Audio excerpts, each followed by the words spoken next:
My name's Noah Grayson, and up until a few months ago, I thought I had things mostly figured out. I ran a small but steady tech firm up in Bellingham, Washington, right along the bay, not far from where the ferries cut through the fog like old memories that refuse to fade. My company, Westline Mapping, built trail navigation software for ecotourism outfits. Hikers, forest rangers, state parks, all that good, clean stuff. No billion-dollar mergers. Just honest code and good boots. My life wasn't flashy, but it was mine. A cedar-framed home nestled on a quiet slope, a daughter I loved more than breath itself, and a wife I believed I'd grow old beside. Her name was Marissa. Local nonprofit royalty, always shaking hands and smiling like she had a secret that made her better than the rest of us. She had a way with people, especially donors. Marissa knew how to light up a room. And for a long while, she lit up my life too. But something changed. Slowly at first. Like a draft under a door you didn't notice until winter came for real. It started with the calendar. Marissa's always been the planner in our house, color-coded blocks, meeting reminders, syncing everything to the cloud. But then her events started showing up less and less. Board meeting, she'd say, already halfway out the door and heels too sharp for the gravel outside. But when I'd check the nonprofit's website or ask around, nothing matched up. Not that I made a habit of snooping. I trusted her. At least, I used to. Then there was the phone. For 10 years, we shared passwords, chargers, playlists, even that dumb weather app we both hated but couldn't quit. Then one night I glanced over while we were watching the news, and she tilted the screen away. Like it was muscle memory. The screen dimmed. Lock icon. Notifications off. I remember thinking, maybe she's planning something nice for me. An anniversary trip. A surprise party. Something sweet and secretive. I'm an optimist like that. Or I used to be. And then there was Tessa. My daughter's 17, going on 30. She's sharp in ways that don't show up on a test, kind, quick to laugh, and better at reading a room than most adults I know. Her mom, my ex, moved down to Oregon a few years back, so Tessa's been living with me full-time. Marissa stepped in like a champ back then. They got close fast. Tessa used to call her Mari Mom. And the way Marissa smiled when she heard it, it used to make me feel like we were finally whole. But lately, she barely even looked Tessa's way. Conversations got shorter. Eye contact faded. And when Tessa got her license and started driving herself to school, I noticed Marissa stopped asking when she'd be home. No more, "How was your day?" No more hot cocoa on rainy afternoons. She went from being a second mom to being something else. A roommate, maybe. Or a ghost who still made coffee in the mornings. Still, I didn't want to make a thing out of it. Life gets busy. People go through seasons. That's what I told myself. Then came the birthday planning. Marissa was turning 38 in April, and Tessa, being the thoughtful heart she is, decided to throw her a surprise party. The whole deal. Handmade invites, a spreadsheet of guests, flower arrangements, and Marissa's favorite dusty rose color. She even found a local caterer who did gluten-free and peanut-free baking, because she knew how picky some of Marissa's friends were, and because she's allergic to peanuts herself. She was so excited. Kept saying, "I want Mari Mom to feel really celebrated this year." She was 17 years old, and she poured every ounce of love she had into that party. Marissa? She barely noticed. Just kept scrolling through her phone while Tessa showed her the custom cake samples. And that's when something inside me started to crack. Not shatter. Not yet. But something subtle. Like when your windshield catches a pebble going 60 on the freeway, you don't see the damage right away, but you hear it. That ping. That whisper of what's coming. I didn't know it yet, but that whisper was about to become a roar. The call came on a Thursday afternoon. I was in the garage, trying to fix the trailer hitch on the Tacoma, and Tessa stepped outside with her phone pressed to her ear. I remember the way her face changed, eyes narrowing, mouth twitching like she didn't know if she should laugh or cry. She hung up without saying much and stood there for a second, just holding the phone like it was something dangerous. "Dad," she said. That was the caterer. They wanted to confirm that we aren't offering any allergy-friendly options. They said Marissa called and told them to remove everything peanut-free from the menu. My wrench slipped. Skinned a knuckle. But I didn't feel it. Not right away. What? They said she told them, quote, "Let's not overaccommodate. We want indulgent, not complicated." That hit me like a hammer wrapped in velvet. Not because of the food, though, yeah, that mattered. Tessa's been allergic to peanuts since she was 4. One wrong ingredient, and she swells up, can't breathe, breaks out in hives. It's not a mild thing. It's not a preference. It's life or death. No, what got me was the way Tessa said it. Calm, quiet, like she was already trying to make excuses for it. That's how good she is. Always giving people the benefit of the doubt, even when they don't deserve it. I wiped my hand on a shop towel and stood there for a moment, staring out past the trees. Marissa had been there for Tessa's worst reaction, years ago, at a block party, when someone accidentally used peanut oil in a salad dressing. She held her hand all the way to the ER. She watched the monitors beep and the Ford drip and promised, right there in the hospital room, that she'd always be careful. So I didn't say much that night. I just asked her about it over dinner. Tessa said the caterer called. I said casually, breaking off a piece of bread. Something about the allergy-friendly stuff being pulled? Marissa didn't even blink. She was swirling wine in her glass like she was judging the legs on a bottle she didn't pay for. Oh, that she said. Yeah, I figured we didn't need to turn the menu into a whole science project. It's a night for my people, you know? My people. She said it with a shrug, like it was just obvious. Just logic. And I remember looking across the table at her and wondering if she even realized what she'd said, or worse, if she did and just didn't care. Tessa was upstairs when it happened, headphones in, probably working on her little handmade gift tags. She didn't hear it, but I did. And it echoed. I didn't argue, didn't raise my voice. Just nodded and went back to eating, though I couldn't taste a damn thing after that. Later, I sat on the back deck and watched the wind push through the fir trees. The sky was turning that deep slate blue it gets just before a good rain, and all I could think about was how strange Marissa had become. Not just cold, dismissive. Like we were a background noise she didn't mind muting when it got too loud. I thought about Tessa, about how hard she was trying to make this birthday perfect, about how she'd saved her part-time paycheck for weeks to afford those decorations, how she'd hand-painted every envelope, written everyone's name in gold ink. And Marissa, her stepmom, the woman she once called Mom, didn't even think to make sure she could safely eat at the party. I didn't sleep much that night. Just lay there staring at the ceiling, listening to the soft whir of the ceiling fan and the occasional shift of the house settling. Marissa was curled away from me, back turned, already deep into whatever dreams she had for the future. Dreams I now realized probably didn't include me. People think betrayal is always loud. Shouting matches, slammed doors, tears on the front porch. But this was quiet. Almost polite. Like being asked to leave a party you helped set up. That night, I felt something inside me shut off. No yelling. No drama. Just a quiet, settled knowing. She didn't know it yet, but that was the night she lost me. I've never been much for drama. I don't yell, don't throw things, don't believe in grand speeches that change someone's heart overnight. When things go wrong, I fix what I can and quietly work around the rest. So when I stopped trusting Marissa, I didn't confront her. I didn't beg for honesty or accuse her of anything. I just got to work. Technology's always been my trade. I build navigation tools, satellite-driven trail mapping, terrain prediction, geolocation overlays. But under all that, what I really do is track things, find patterns, see what people miss. I started with her phone. We used to share everything. Chargers, cloud access, even the same Spotify account. But somewhere along the line, she'd changed her Apple ID password. So I dug a little. Found an old backup file on my laptop from 6 months back when I'd helped her reset a passcode. That gave me access to her synced calendars and the metadata from her shared documents. It didn't take long before her schedule didn't match her story. Nonprofit board meetings that weren't real. Lunches that didn't show up in email threads. Hotel confirmations sitting in her deleted inbox. A contact that came up over and over again. Maddox. The name didn't mean much at first, but the more I looked, the more I saw. Transactions from a donor account to a company called Branchlight Consulting. Charges to boutique hotels in Portland and Boise. And then the photos, pulled from an auto-synced folder she must have forgotten existed. Nothing graphic. Just familiar.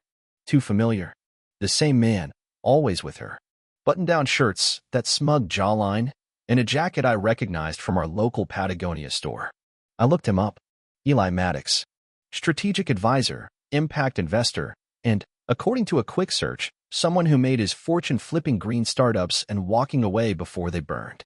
Every profile photo had that same tight grin, like he always knew something you didn't. So that's who she'd let into her world. Not just into her life, but into the nonprofit she claimed to love. Into the same system that folks in town actually trusted. I kept digging. Not like a jealous husband. Like a technician. I wrote a script and disguised it as a browser extension, something simple, like a Grammarly plugin. Slid it into her work laptop one evening after she left it on the kitchen counter. The code pinged back session data, login histories, draft documents, and browser behavior. Nothing flashy, nothing illegal, just a window into what was really happening. Within days, I had more than I wanted. Board meeting memos altered before votes. Proposals funneled through branch-like consulting, all of which routed back to Eli Maddox. Her tone in the emails, too casual for someone she was supposed to be working with professionally. Phrases like, run it through Eli first, and no need to flag this to finance. I don't rattle easy, but reading those made my fingers go still on the keyboard.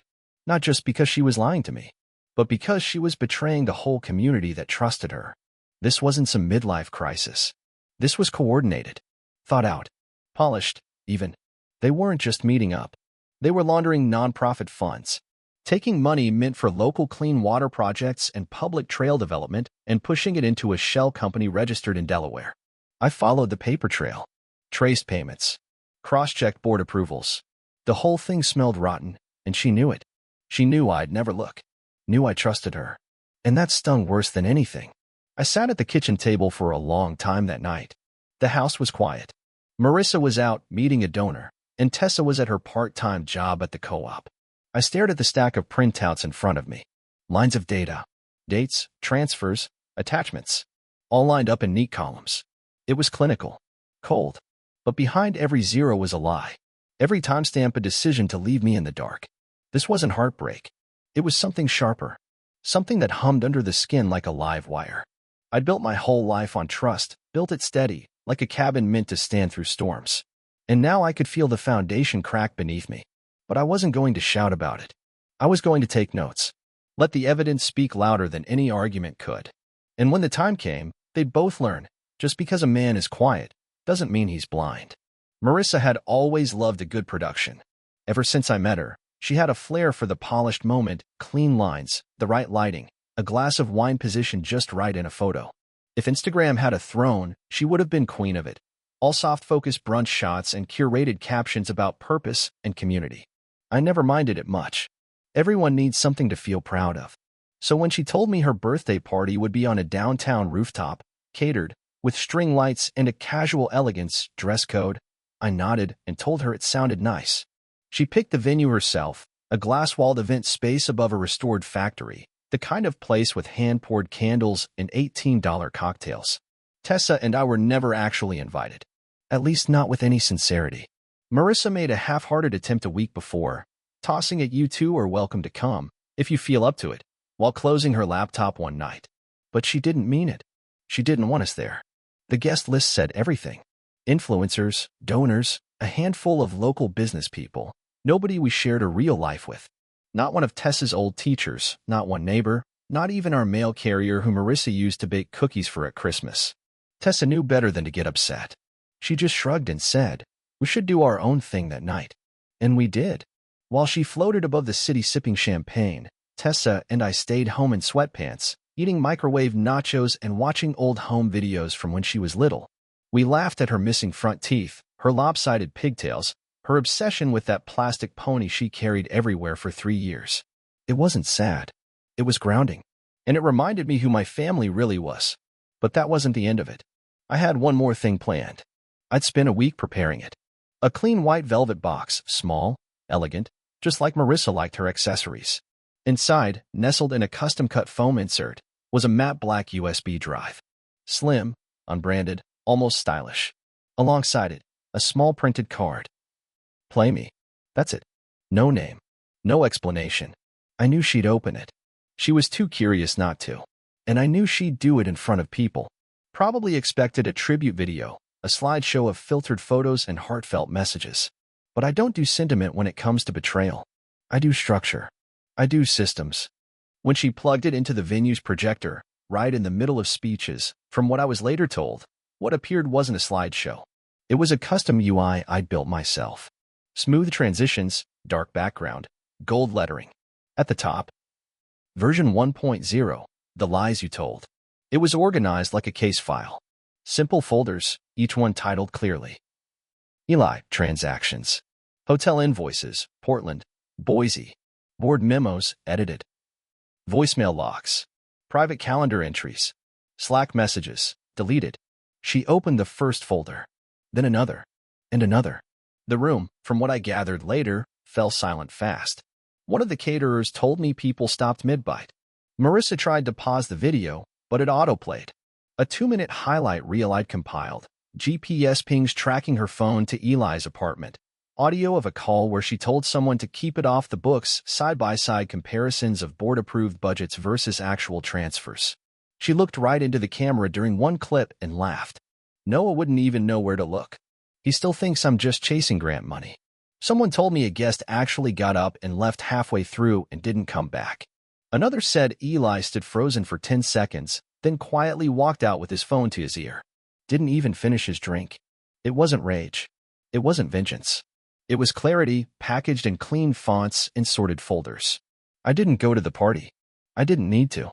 Watching Marissa's world unravel from the comfort of my own quiet house, watching Tessa refill our nachos with extra cheese while humming some old pop song, felt better than any confrontation ever could. That box wasn't a threat.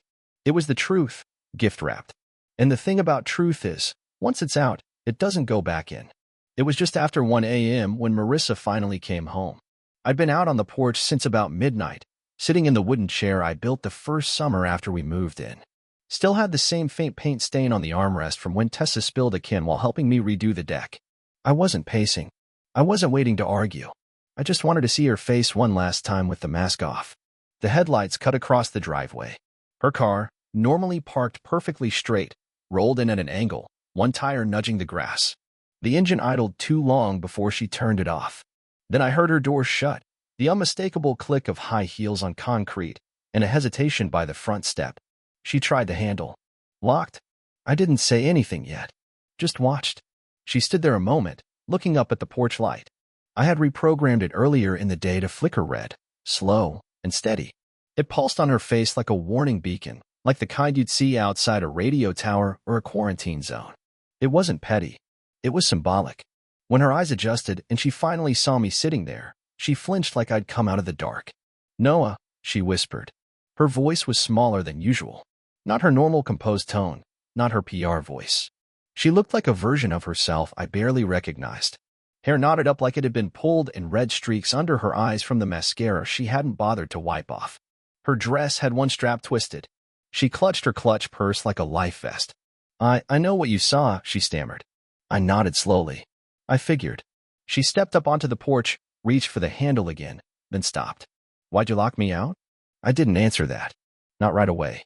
She started crying, softly at first. It wasn't what it looked like. I raised an eyebrow. Which part? The offshore transfers or the hotel invoices? She swallowed hard. "Eli, he took advantage. You have to believe me.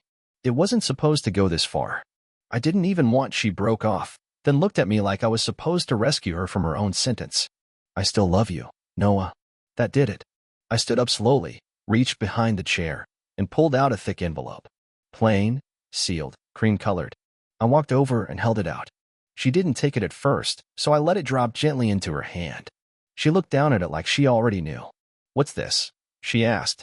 "Inside," I said, "is a letter from my attorney, a cease and desist addressed to both you and Mr. Maddox, and a printout of the shell accounts I found in your name. You'll want to read that part closely." She blinked. "I don't want to fight with you," I added. "And I'm not interested in apologies. You made your choices." "I didn't mean to hurt you," she said. "That's the thing," I replied. "I believe you." She looked up at me, then truly looked. Like she was trying to find a version of me she used to know. But that man was long gone. The porch was quiet, save for the wind brushing through the pine trees behind the house. Somewhere in the distance, a neighbor's wind chime rang once. She moved to speak again, but I raised my hand gently. "Goodbye, Marissa." I turned and walked back into the house, shutting the door behind me. No yelling, no threats, just the final sound of the deadbolt sliding into place. Inside, the living room felt still, like the air had shifted. Tessa had gone to bed a couple hours earlier, after watching a movie and sharing a bowl of caramel popcorn we both agreed was too sweet. She didn't ask about Marissa. I didn't offer. I sat on the couch for a while after that. Didn't turn on the lights. Just sat in the dark, listening to the quiet hum of the refrigerator and the occasional creak of old floorboards settling. This house had seen better days, but it was still solid. Still mine. I thought about what Marissa said, about Eli taking advantage, about still loving me. But love doesn't hollow you out piece by piece. It doesn't make you choose money over family. And it sure as hell doesn't erase the look on your daughter's face when she finds out her party planning was sabotaged by someone she trusted. I didn't feel better, but I felt clear. There's a difference. It was over. Whatever this was, this thing I used to call a marriage, it ended right there under the red flicker of a porch light I'd wired myself. And when morning came, the sky was clean. Cold, but clean. After Marissa walked out of my life, I didn't tear the place apart. I didn't torch her clothes in the yard or trash our wedding photos. That's not how I'm wired. Destruction might feel good for a second, but systems don't get fixed by throwing tantrums. You don't crash the server, you reroute it.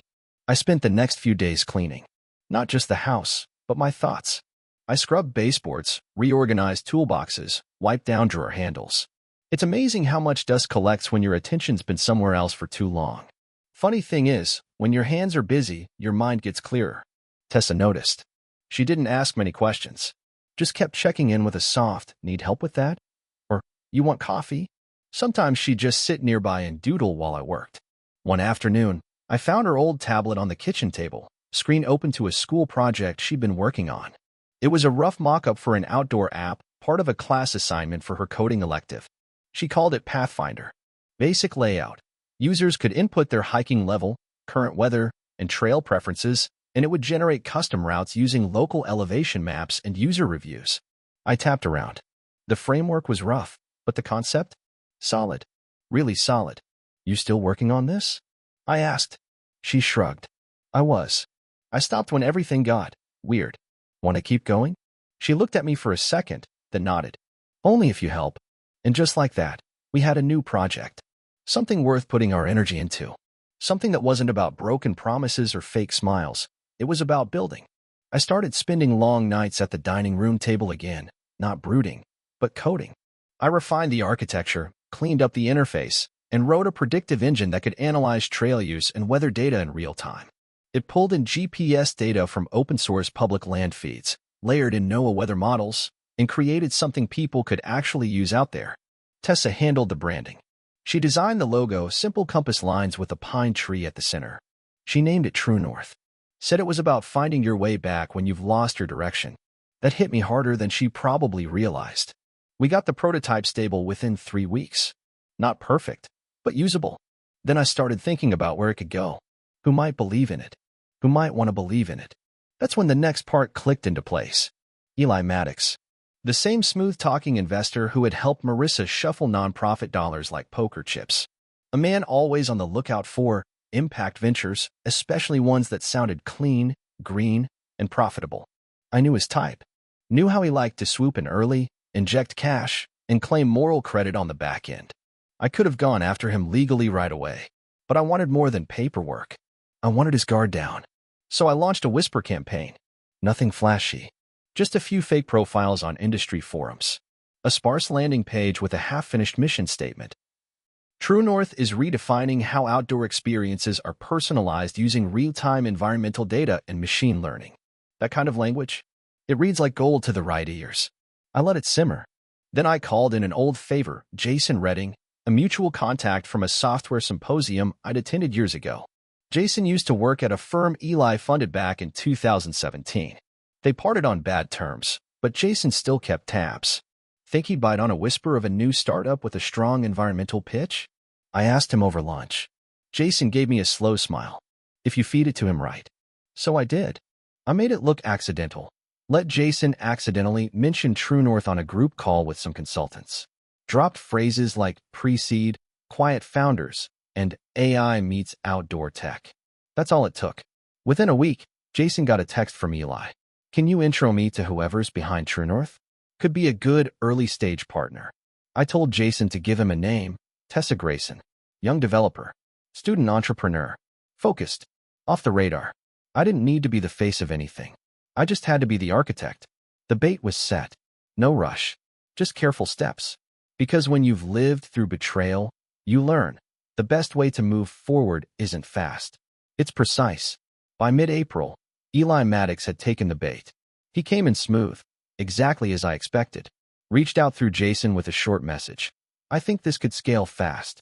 Let's talk equity. No small talk. No questions about Tessa's experience. Just straight to numbers. It was like watching someone walk right into a trap they built for other people. Tessa played her role perfectly. Calm, curious, a little reserved. I stayed behind the curtain, labeled as the technical advisor, the quiet mind behind the infrastructure. Letting her lead was part of the plan. The innocence in her pitch made people lean in. Eli assumed he was dealing with amateurs. That's exactly what I needed him to think. Over the next few weeks, he poked around the project like a man window shopping for something to exploit. Kept asking about scale, partnerships, patents. Asked if we had a clean vehicle for early contributions. And when I said we were setting up a temporary sandbox account to test architecture, he lit up like Christmas. He didn't just offer money, he pushed it. Said he had impact funds from several quiet philanthropists and could help us leapfrog through the early growth stage. Total transfer, $850,000. What he didn't know was that every form he signed was real, down to the pixel, but the paper trail behind it led straight into a forensic net I'd built from the ground up. The sandbox account? Actually several firewalled holding accounts. The code base? An access spider that ran beneath the main framework, skimming every credential Eli entered and mapping every account it touched. Bank logins, routing numbers, IP traces, VPN tunnels. His whole untraceable donor network began lighting up like a grid on a radar screen. And Marissa? She helped pitch it. She didn't even flinch when Tessa handed her the TrueNorth pitch deck, asked her for help with some language, and invited her into the new family venture. I watched her smile and say, I'm just happy we're building trust again. The same woman who tried to erase Tessa from her birthday party was now boasting about mentoring young women in tech. It made my stomach turn, but I kept the facade going. One more illusion, one more step, and then it was time for the final meeting. I booked a private conference room in the downtown Civic Center. Nondescript, neutral, glass walls with frosted decals. Not the kind of place where anyone expects to be ambushed. But the energy in the room that day could have peeled paint. Tessa and I arrived first. She wore a gray blazer she borrowed from her debate coach. Looked calm, but I could tell her hands were cold. She cracked her knuckles under the table once, then nodded like she was ready. Next came the others, two forensic accountants, both ex-FBI consultants. Quiet, older men. One carried a laptop bag, the other a heavy binder with red tabs peeking out. The fifth and sixth seats? Occupied by two federal agents. Suits. Badges tucked into breast pockets. Silent, focused. At exactly 10:02, Marissa walked in with Eli behind her. She was laughing when the door opened. Probably just made some half-witty remark to smooth Eli's nerves. But the second she saw me at the table, the smile slipped off her face like water down a windshield. Eli paused, adjusted his cuffs. This the meeting? It is, I said, standing up. Please, take a seat. They didn't move right away. That moment, that stretch of hesitation, is something I'll remember for a long time. Like they both knew something had gone wrong, but couldn't quite name it yet. Then the lead accountant opened his laptop and began. Within minutes, Eli's posture went from smug to stiff. His jaw tightened. His hands started twitching. Each slide on the screen pulled up a new piece of the puzzle. Bank transfers, shell company routing, grant money from the nonprofit rerouted through dummy ventures. And then came the voice logs. Marissa's voice, telling Eli not to worry. That Noah doesn't understand these things. That TrueNorth is a perfect little front. She started crying. Eli stood up, tried to leave. The agent on the left simply held up his hand. We're not done here. No one raised their voice. No one slammed the table. But the sound of the USB ejecting from the laptop felt louder than thunder. I looked at Marissa once. She couldn't meet my eyes. Eli finally sat back down, his confidence melted clean off. We had everything. And this time, there was no exit strategy. I heard the verdict through a call I didn't expect to take. A federal attorney with a plain voice and the kind of patience that comes from doing this job too long. She didn't give a long speech. Just told me what had happened. Eli Maddox, convicted on 6 counts of wire fraud, 3 counts of money laundering, and 1 count of conspiracy to defraud a federally funded nonprofit. 18 years. No parole for the first 12. When she said it, I didn't smile. I just nodded, standing alone in my driveway, the breeze lifting the scent of pine from across the property. Justice doesn't feel like victory. It feels like closure. Marissa? She took a plea. 5 years, served in state, not federal. Forfeited her assets. Lost the right to ever manage charitable funds again. The judge read the details into the record, but I didn't need to hear them. I already knew what they'd found. I'd built most of the file myself. She didn't fight it. Maybe she knew there was nothing left to protect. Maybe she just ran out of energy. I didn't go to the sentencing. I had something better to do. Tessa and I had just rolled out the full version of TrueNorth, the real one. Not the bait. Not the sandbox. The version we dreamed about, built line by line, over too many late nights and cheap pizza dinners. We had a few thousand early users, mostly hikers and backcountry folks, but it was growing every day. Word of mouth spread fast when the product worked. And it did. Solo travelers loved the predictive routing. Park services used our layered weather features to post real-time updates. A few search and rescue crews in Colorado even reached out for integration.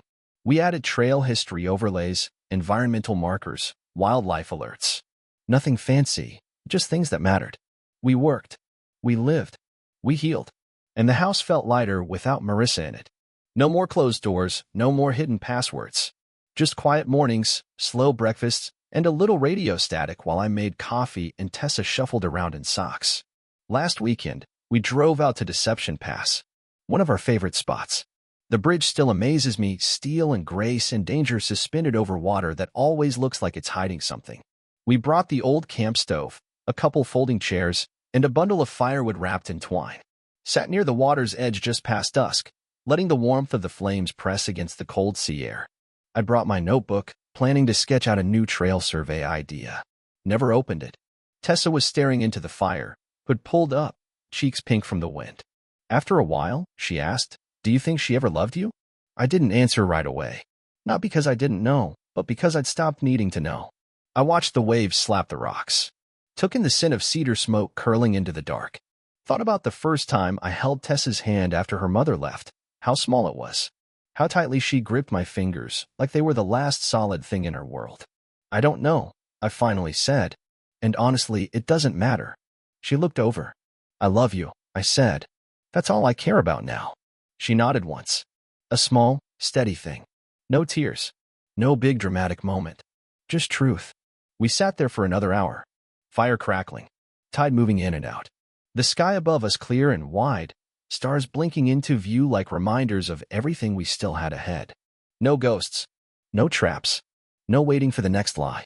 Just a trail we built ourselves. And finally, we could walk it without fear. Share your thoughts in the comments. Do you think Marissa's punishment was fair? Or too lenient considering what she did? If you liked the story, subscribe to the channel and give us a like.